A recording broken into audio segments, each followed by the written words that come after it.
How to stop taking things personally. Taking things personally can feel like an instinctive reaction, but it often leads to unnecessary stress and emotional turmoil. If you find yourself constantly feeling hurt or offended by others' comments or actions, you're not alone. Welcome to Safe Place, a sanctuary for mental well-being and personal growth. Today, we're diving into a topic that affects us all: how to stop taking things personally. Stay with us till the end for an intriguing insight that might change your perspective. Let's get started. The burden of taking things personally can be overwhelming, leading to anxiety, resentment, and even a diminished sense of self-worth. But change is possible, and things can be different if you decide to make a shift. By understanding the root causes and learning practical strategies, you can transform how you react to others. Let's explore how. Understanding why we take things personally. Humans are inherently social beings. We thrive on connections, relationships, and social interactions. This social nature brings about a deep-seated need for acceptance and approval. When someone criticizes us, gives us negative feedback, or behaves negatively towards us, it can feel like a direct attack on our self-worth. This reaction is rooted in several psychological factors. Our ego and self-image play significant roles in how we perceive ourselves and how we believe others perceive us.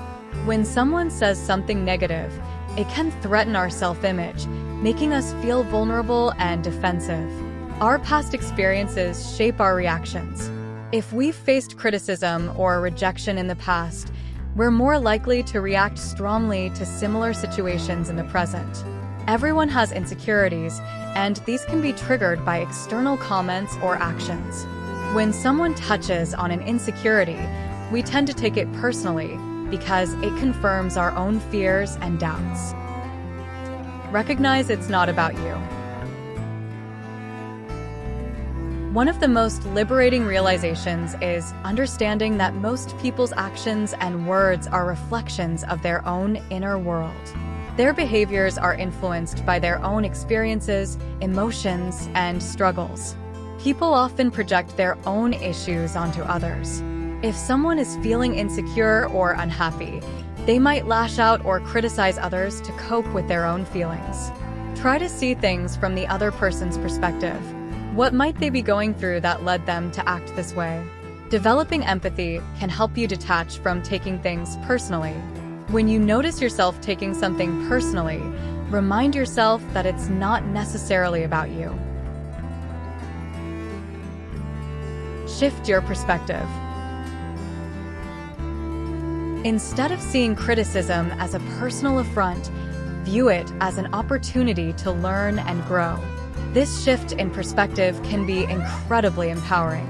If there's any truth in the criticism, use it constructively. Ask yourself how you can improve and what you can learn from the situation. Practice emotional detachment by viewing the situation objectively. Imagine you're an outsider looking in. How would you perceive the situation then? Reframe negative comments into positive opportunities.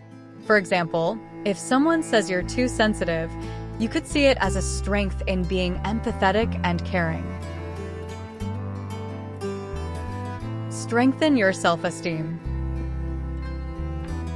When you have a strong sense of self-worth, you're less likely to be affected by others' opinions. Regularly practice self-affirmations. Remind yourself of your strengths, achievements, and qualities that make you unique. Engage in activities that make you feel good about yourself. This could be anything from exercising, pursuing hobbies, or spending time with loved ones. Surround yourself with supportive, positive people who uplift and encourage you. Healthy relationships can significantly boost your self-esteem. Practice mindfulness. Mindfulness is the practice of staying present and fully engaging with the current moment. It can reduce the tendency to overthink and ruminate, which often leads to taking things personally. Regular meditation can help you develop a habit of mindfulness. Even a few minutes a day can make a significant difference. When you feel yourself getting worked up, take a few deep breaths. This simple act can help calm your mind and bring you back to the present moment. Perform a body scan to check in with your physical sensations. This practice can help ground you and reduce emotional reactivity. Set boundaries. Setting emotional boundaries is crucial for maintaining your mental health. It allows you to protect yourself from negative influences and toxic behaviors. Be clear about what behaviors and comments you're willing to accept from others. Know your limits and stick to them. When someone crosses a boundary, calmly and assertively communicate how you feel. Use I statements to express your feelings without blaming the other person. If someone is consistently negative or toxic, it's okay to distance yourself from them. Surround yourself with people who respect your boundaries and support your well-being. Communicate effectively. Effective communication can prevent misunderstandings and reduce the likelihood of taking things personally. Listen to understand, not to respond. Pay attention to what the other person is saying without interrupting or planning your rebuttal.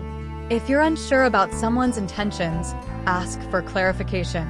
This can prevent misinterpretations and reduce emotional reactions. Share your thoughts and feelings honestly and respectfully. Use assertive communication to express your needs and boundaries. Develop empathy. Empathy allows you to understand and share the feelings of others. It can help you see situations from different perspectives and reduce personal offense. When someone speaks to you, listen without judging their feelings or experiences. Try to understand where they're coming from. Imagine how you would feel if you were in the other person's situation. This can help you respond with compassion rather than defensiveness. Remember that everyone has their struggles and challenges. Recognize the common humanity in all of us, which can foster empathy and connection. Reframe the situation. Cognitive reframing is a powerful psychological technique that involves changing the way you look at a situation to alter your emotional response to it. Pay attention to your automatic negative thoughts when you feel hurt or offended. Write them down to gain clarity. Question the validity of your negative thoughts. Are they based on facts, or are they assumptions? Replace your negative thoughts with positive or neutral ones. For example, instead of thinking, "they don't like me," you could think, "they might be having a bad day." Embrace imperfection. Perfectionism can make you more susceptible to taking things personally. Embrace your imperfections and understand that they are a natural part of being human. Understand that making mistakes is part of learning and growing. Everyone makes mistakes, and it doesn't define your worth. Treat yourself with the same kindness and understanding that you would offer a friend. Be gentle with yourself when you face criticism or failure. Focus on your progress and achievements rather than striving for perfection. Celebrate small victories and recognize your efforts. Now, here's the most intriguing part. Research in psychology shows that taking things personally can actually be a sign of high empathy. Empathetic people are more attuned to others' feelings and reactions, which can make them more susceptible to feeling hurt. While empathy is a valuable trait, it's crucial to balance it with self-compassion and resilience. By learning to manage how we interpret and react to others' behaviors, we can harness our empathy without letting it harm our self-esteem. High empathy allows you to connect deeply with others, understand their emotions, and offer support. However, this heightened sensitivity can also make you more vulnerable to taking things personally. It's important to recognize this trait within yourself and use it to your advantage rather than allowing it to become a source of pain. To balance empathy with resilience, practice self-awareness. Be aware of your empathetic nature and how it affects your reactions. Acknowledge your feelings without letting them overwhelm you. Learn techniques to regulate your emotions, such as mindfulness, meditation, and deep breathing exercises. Set clear boundaries to protect yourself from emotional overload. It's okay to step back when you need to recharge. Treat yourself with kindness and understanding. Recognize that your empathy is a strength, but it's important to take care of your own emotional well-being as well. So, the next time you find yourself taking something personally, remember, it's an opportunity to practice empathy and personal growth. And that's a journey worth embarking on. Thank you for joining us on Safe Place. If you found this video helpful, don't forget to like, share, and subscribe for more content on mental well-being and personal growth. Remember, your mental health matters, and you're not alone on this journey. Until next time, take care and stay strong.